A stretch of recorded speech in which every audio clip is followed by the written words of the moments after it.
Good morning. It's good to be back. It's been a little while. Today I want to talk about a couple of things. We're going to talk about faith today, just an aspect of faith. So I suspect anything we say, I look at this morning, won't necessarily be new. It's the difficulty in the stuff I'm talking about is sometimes the application and the approach to faith that is the most difficult, not the understanding of what God's saying. Second is, I'm a little under the weather this morning, so if I have to turn and cough, I apologise. It is bound to happen at some point this morning. In the opening of Scripture, it says, in the beginning, God created. And the refrain of everyday creation is that it is good, it is good, it is good. And in the opening couple of chapters of Genesis, you get this beautiful picture of this intimacy, this connection between God and the created order, between God and humanity. And you have this picture of Adam and Eve walking in the cool of the day and sort of conversing with God. But also in Genesis chapter 3, you have the situation with the tree of the knowledge of good and evil. You have the serpent. And you have Adam and Eve turn their back on God. They rebel. And there's this distance between God and humanity. And they're expelled from the Garden of Eden. And humanity seems to move away from God a little. They have a couple of children, Abel and Cain. Abel is a shepherd. Cain is a farmer. There comes a time when they're going to worship God, and Cain's offering isn't as pleasing to God as Abel's, and so he lets Cain know, and Cain takes it pretty poorly and decides that he's going to take out his brother because he's so angry about this feedback. And so you have this dysfunction in this first family, you have this murder in the first family, and again there is movement away from God. And then they roll the tape forward, and then you've got the time of Noah. And humanity seems to be getting further and further and further away from God. And there comes this point in Genesis chapter 6, verse 5, where God looks and says, and every inclination of humanity's heart is toward evil, and he decides he needs to do something about it. And so he does, and he restarts the whole project with humanity, the whole journey with humanity through Noah. And if you know the story of Noah, you think, well, it's a great new start. But no sooner has the flood occurred and that it's restarted with Noah, that Noah gets drunk and sort of has his way with his daughters. And again, humanity is moving further and further away from God. And then we get to Genesis chapter 11, and humanity is told to scatter, multiply and scatter and fill the earth. And they decide by Genesis chapter 11 they don't want to do that. They're going to ignore what God's instructions are, and so they actually decide to build a tower that will make their name great, a tower that will, I guess, draw people around together. Rather than to scatter and multiply, we're going to gather and we're going to inhabit this particular space. And again, humanity is turning its back on God, and it seems to be getting further and further and further away from God. And if you know the story of Babel, what happens is God says, okay, if they won't scatter themselves, I will make them scatter. And so he confuses their languages and they end up scattering and scatters them throughout the world. And so by the time we get to Genesis chapter 11, it seems like humanity has once again got really, really far and far away from God. They got further and further away from God. And there seems to be this something in the human psyche where we want to make a name for ourselves. We want to do things our own way. That despite what God keeps inviting us to, we keep wanting to do our own thing. And by the time we get to somewhere between Genesis chapter 11 and Genesis chapter 12, the people have moved so far away from God, they don't even know who God is anymore.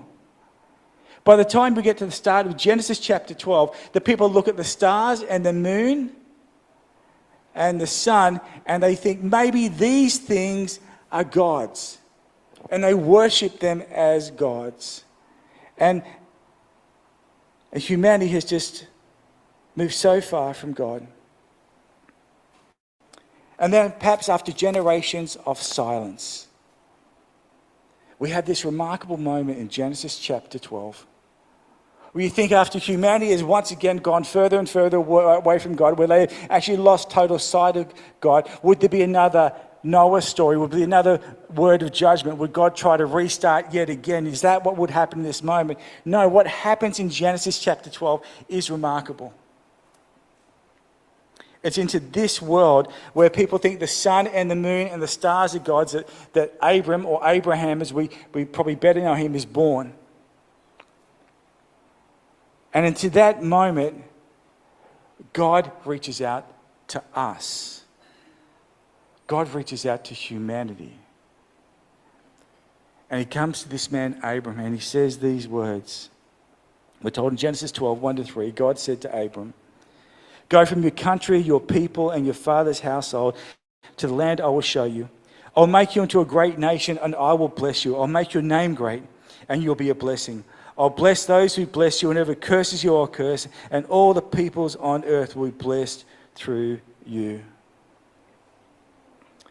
After all that humanity has done, rather than judgment, you get this invitation. God says, "Hey, do you want to come for a walk with me? I'm the God that walked in the cool of the day with Adam and Eve, and I want to walk with you. I want to journey with you. I want to take you. I want to restart with you. Will you come with me?"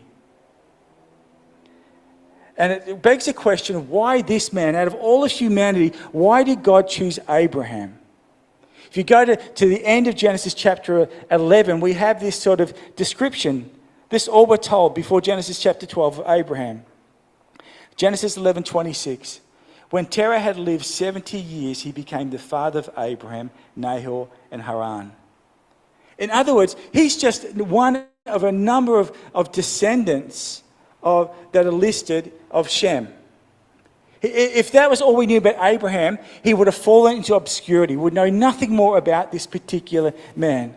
We're given a few little scant details. He's married, but his wife's barren. In that day, in that culture, at that time, if you hear that part of the story, it sort of begs the question, perhaps they're not righteous, perhaps they're far from God. Are they being punished by God?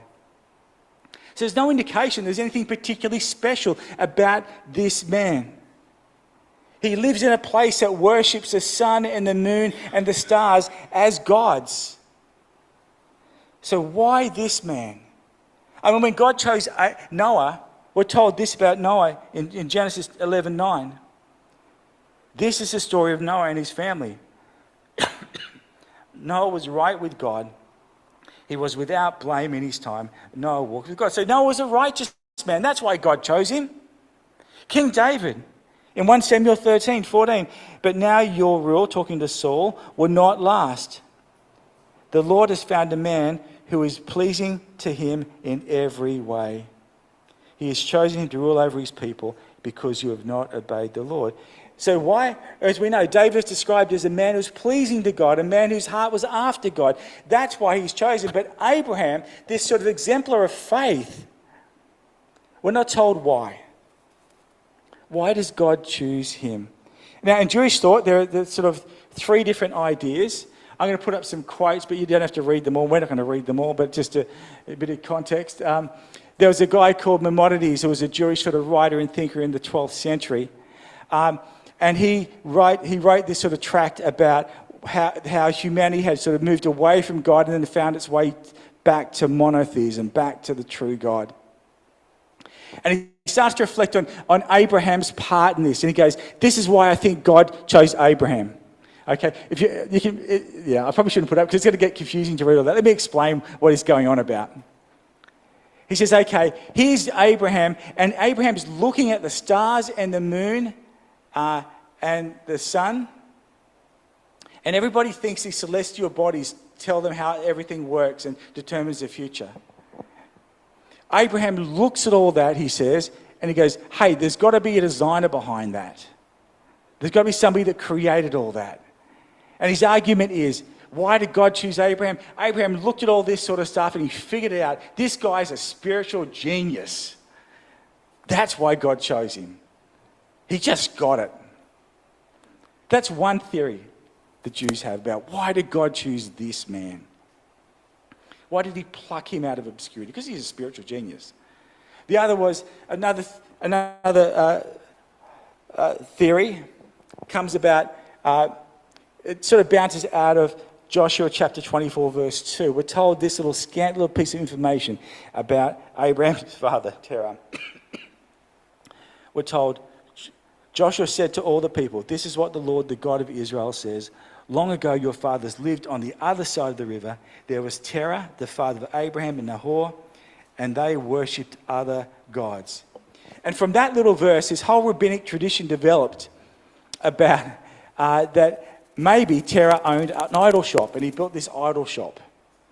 And the story is that one day, Terah has to go out somewhere, and he leaves the idol shop in charge of his son, Abraham. And somebody comes in, and they sort of ask if they could offer some flour to one of the idols in the shop. And then Abraham says, "Oh, it's a bit ridiculous, but fine, you can put it there." And so he lets a person leave the flour there to be worshipped or to worship one of the gods. The person leaves. Abraham decides he's had enough of this. He thinks this is ridiculous, this whole way of looking at the world. And so he grabs a stick and he smashes all the idols in his father's shop, except for one, the biggest one. And he puts the stick in his hands. And his father says, "Abraham, what have you done? I left the shop for like 5 minutes. I've come back. You've smashed all these idols." He goes, "Hey, it wasn't me. It was him." And they're saying that Abraham, he looked through the folly of people worshipping things that they had made, all these different idols. And he said, "This is ridiculous. We need to look at things differently." He was an iconoclast. He was a breaker of idols.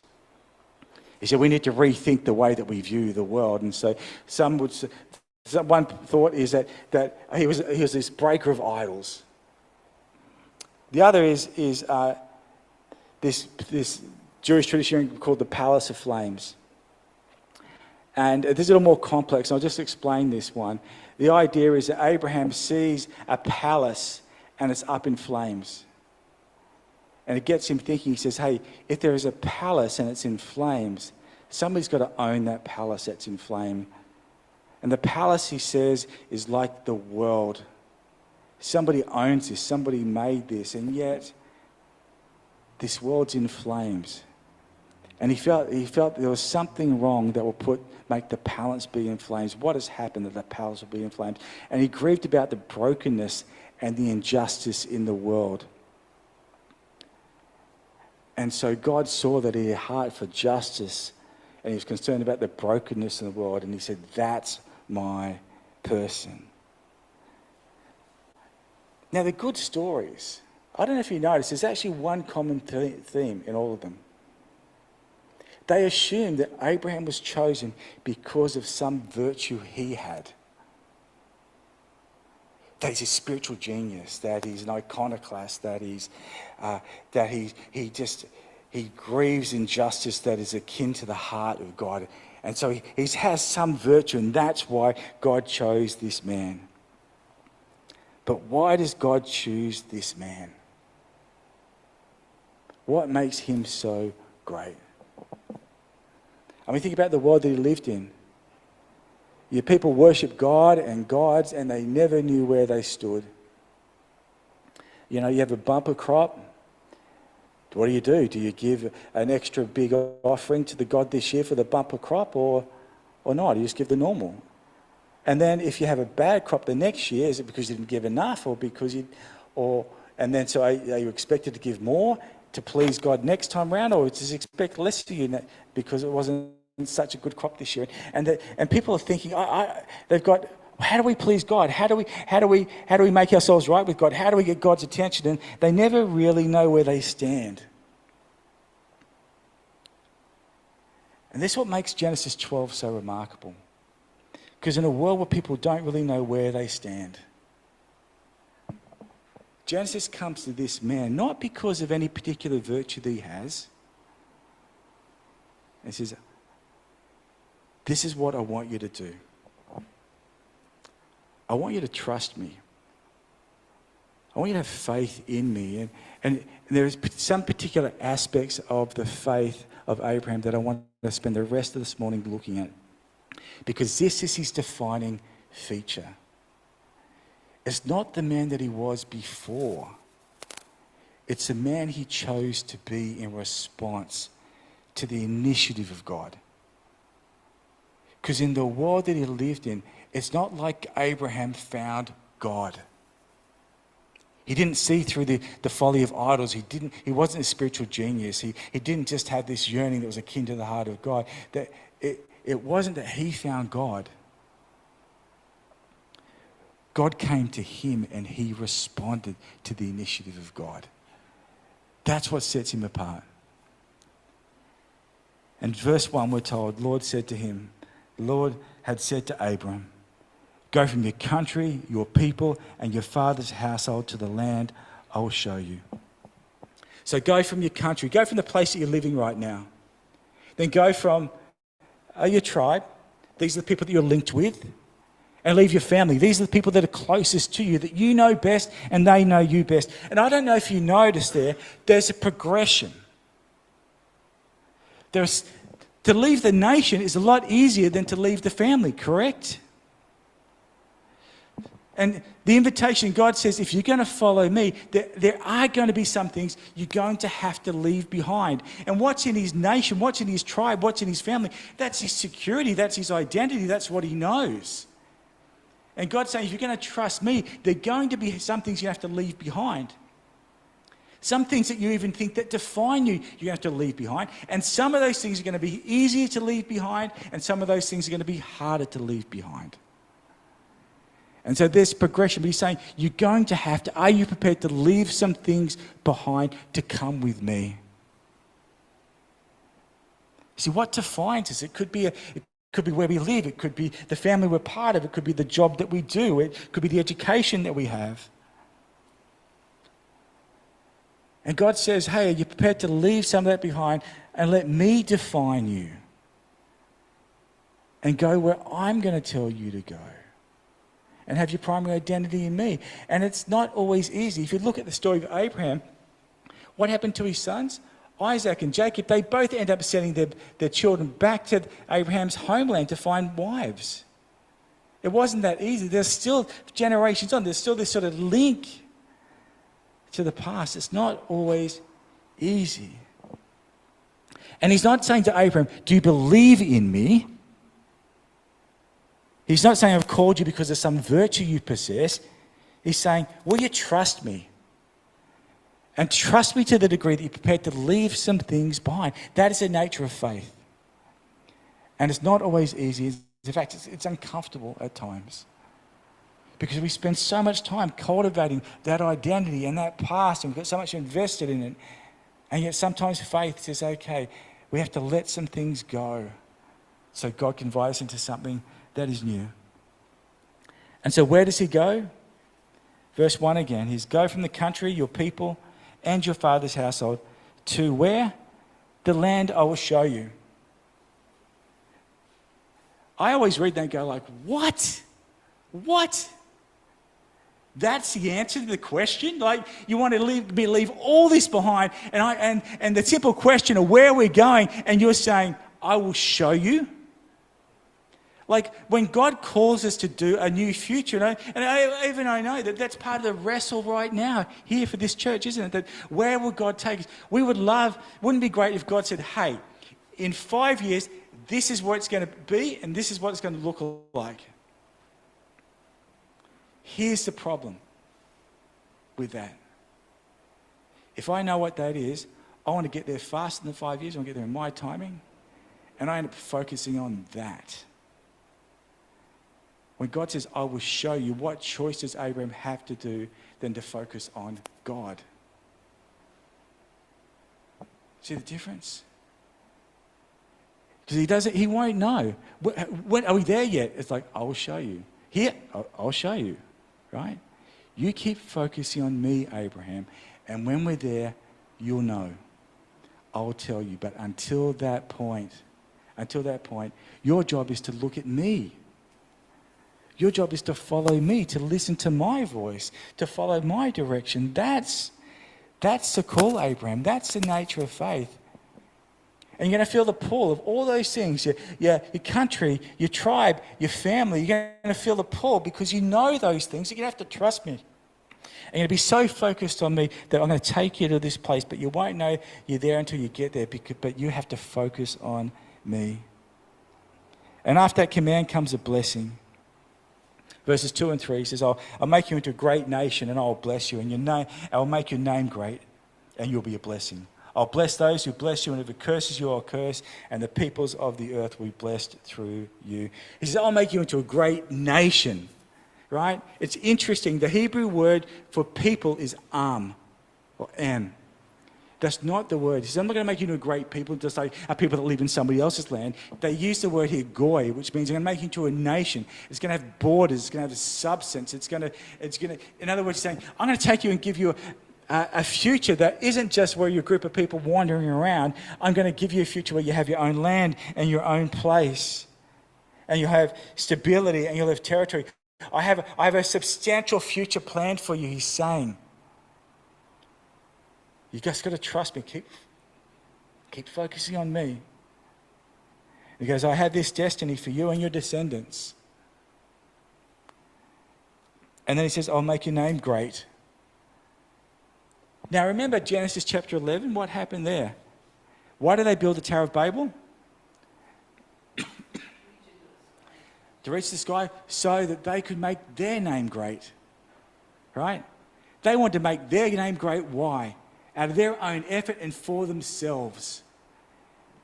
And God says, no. I will make your name great. It'll be what I do in and through you. And for what purpose? Not so that you'll be seen as great, so people see my greatness through you. And is that exactly what's happened with the life of Abraham? The people look at the greatness of the life of Abraham and they see God. He says, let me make your name great, but for my glory, not your glory. So your job, Abraham, how's God going to make his name great? He says, hey, come, leave behind these things. Are you prepared to leave behind some things? Some are going to be easy, some are going to be hard. Are you prepared to do that?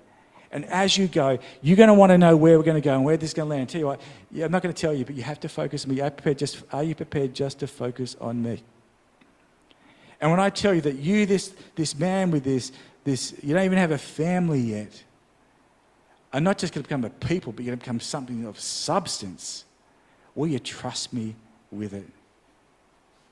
And trust that I will do what I need to do through you. I'll make your name great, so my purposes will be achieved through you. It's an audacious promise. And if you roll the tape forward, you get to Genesis chapter 15. And by Genesis chapter 15, Abraham's a little concerned that the promise isn't going to come to fruition. This is, again, I think one of the... I love the story of Abraham, but there's some really irritating things in the story of Abraham. And one is the delay between the promise and the realization of the promise. And here we are, 3 chapters later, time has passed, and he's wondering, is this ever going to happen? And God appears to him and says, goes, look at the stars in the sky. Funny that he uses that as an example. He says, your descendants will be as numerous as those, as the stars in the sky. And we're told Abram believed the Lord, and he credited it to him as righteousness. That's faith. It's not the virtue that we possess. It's not that God chose us in that because we're virtuous and we're deserving, and why wouldn't he want us on his team? Faith is how do we respond to the initiative of God, and will we follow him and trust him, and even trust his audacious claims like this, that you'll have descendants as numerous as stars in the sky when you don't even have a son yet. That's a defining mark of Abraham. It's not some innate virtue. It's not that he's morally perfect. It's because he trusted God. Just 1 or 2 comments on the nature of faith, just to wrap up this conversation about the life of Abraham. In Genesis chapter 12, if you get to the second half of Genesis chapter 12, something happens. Abram goes down to Egypt. And then when they ask, is Sarah your wife? Do you know what he says? No, she's my sister. He lies. Is that faith? Is that trust? No. He has this great moment with God in Genesis 12, 1-3, and then by the back end of the chapter, he's already sort of like, I don't know. I think, God, you can do anything, but I don't know if Pharaoh knows you can do everything, so we're just going to lie to him, all right? And I think that's the nature of faith. So I don't want to set up this faith as that it's always perfect, and we always get it right, and that we don't make mistakes. There'll be times when we want to go back to that old identity. There'll be times when we don't want to just focus on God, we want to focus on something else. There'll be times when we question whether he's going to do what he actually says he will do. And sometimes we're riddled with doubts and we'll have questions, and that's the nature of faith, even in the life of Abraham. No sooner has, and I think it's really interesting, this happened straight away. No sooner has God appeared to him out of nowhere, it seems. And he says, I'm in. And then by the end of the chapter, it's like, sort of, mostly, right? And again, I think that's the nature of faith. It's like, God, I'm with you, sort of, mostly. I think I am, right? That's Abraham at this moment. And then one more time, in Genesis 18, Abraham is separated from Lot at this point in the stories, and you get this visitor, and these three visitors come to Abraham, and they promise him that within a year he and Sarah are going to have a child. And then the Lord says this to Abraham. The Lord said, we're told, shall I hide from Abraham what I'm about to do? Abraham will surely become a great and powerful nation, and all nations on earth will be blessed through him. For I've chosen him so that he will direct his children and his household after him to keep the way of the Lord by doing what is right and just. So the Lord will bring about for Abraham what he has promised to do. I don't know if you notice there, he goes, he's talking about not just Abraham in that moment, but he talks about his legacy. Right? And see, faith isn't this sort of one-off moment where we just have this Genesis chapter 12, 1-3 moment where we say, God, that I'm in. It's this moment where sometimes we mess up, like Genesis chapter 12, the back end of that, where we doubt God. But it's also the commitment to say, God, I will do this day in, day out with you. Because he says, I chose him so that he will direct his children and his household after him. There'll be a legacy. There'll be people that will follow his example because of the way that he lived and the faith that he demonstrated. And there'll be a legacy of a family and a nation, and ultimately the world will be blessed, as Genesis chapter 12 talks about, because he chooses to respond to God in faith. So why Abraham? Why any of us? I mean, here's Abraham, the pinnacle of faith. It's a good reminder that God doesn't choose any of us because we're particularly virtuous. We're not spiritual geniuses. We're not. He doesn't pick us because we sort of see through the folly of everything. And he doesn't pick us because we're sort of more in, our heart seems to be more in tune with him than other people. He just chooses us by his grace, and we become his in faith by simply responding to his initiative. And he requires of us in that initiative that he says to us, are you prepared to leave some things behind? Are you prepared to resist the temptation to always be wanting to run ahead, always wanting to take control, and just focus on me and let me show you where we're going to go? When I say I've got something substantial planned for you, do you trust me? Because it seems audacious, it seems impossible that this old man and his barren wife are going to have descendants as numerous as stars in the sky, that they won't just be a people, they'll become a nation. He said, will you trust me on that? And then you let me do what I need to do in you. And if I make your name great, don't ever think it's about you. Understand, I will make your name great. because it's my initiative so that I might be seen through you. And to continue to live with that perspective. I think that's the nature of faith.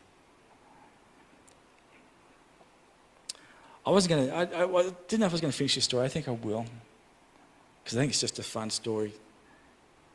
Because I don't want us to think that faith is easy, and stepping it out. It takes courage to live a life of faith. There's a story. If we go to, you'll see a picture of a guy in a moment. If you flick through, there's one of my slides. Yeah, this guy, Bob Goff. Anybody heard of Bob Goff? Bob Goff wrote a book, pardon me, called Love Does. He's an extraordinary guy. He just, whenever he thinks God's telling him to do something, he does it, right? And so he set up an organisation in 2003 called Restore International, where he tries to he stopped prostitution, tried to stop prostitution in India. And so he'd go in and take all sorts of risks to do that, and would prosecute all the people doing evil there in order to try to free people from that situation. He's the honorary counsel for Uganda. I'm not even sure he knows how he became that, but it seems like God opens these doors and goes, okay, let's just go. And he doesn't always know where it's going to land. And one time he's in Mogadishu in Somalia. And that's a country that was torn apart by civil war. And when he arrives at the airport, 6 guys accompany him. They get into a couple of SUVs. And he's got like armed guards in the SUV in front of him, and then his SUV. And they're in this convoy, and then all of a sudden, another car slots in between them, right? And all of a sudden, he realizes something is wrong. He goes, yikes, right? And one of these handlers says, this is not good, right? This is really, really bad. And if there's words you don't want to hear, in SUV convoy in Somalia with armed people, it's like, this is really not good, right? And he makes a point. Of course, they're okay. But he says sometimes faith has an element of yikes in it. It's like you're going somewhere, you're with God, but it's not always safe. It's not always secure. You don't even always know how this is going to end. But you just keep going, and there's sort of yikes. This is not good. This is frightening. I don't know what's going to happen. But when God says, leave this behind and come to the place I'll show you, you just go. And he's lived his life, and he has this extraordinary life, Bob Goff, where he says faith is sort of on the corner of hope and fear. It's, we trust God, but it's not always easy. It's not always certain. It's not always clear. It's yikes is another way of faith. And my prayer would be that we learn how to live a life of yikes. We're a life where we say, I'm going to step out with God. And no, it's got a bit of hope. It's got a bit of fear. It's going to require some things on me. I'm not always going to get it right. But that's a life that he invites us to. Let's take a moment to pray. Father, I recognize that probably everything we've talked about this morning is not new. But Father, equally recognize that it is not always easy to leave some things behind. And it's not always easy just to keep our eyes on you when you're not showing us exactly where this is going to land. And that requires of us courage and determination and this continuation of continuing to trust in you day in, day out by just looking to you rather than looking beyond you. Father, help us to have the courage and the robust faith of Abraham, knowing that we won't always get it right, that we'll make mistakes, that sometimes that we'll have this mixture of hope and fear that will be characteristic of our life. And yet, Father, that in the mix of all that we'll find the capacity, the trust, to believe that the audacious things that you plan for us, the audacious things that you promise us, the things that, that seem so beyond us, that, Father, that we would live lives that continue to believe that anything and everything is possible because of you. And Father, in this, we thank you for your initiative. We thank you that you don't leave us in our lostness, in our brokenness, in our confusion. That you make yourself known to us, Father, and help us to respond to your initiative in the way that Abraham did. In Jesus' name we pray. Amen.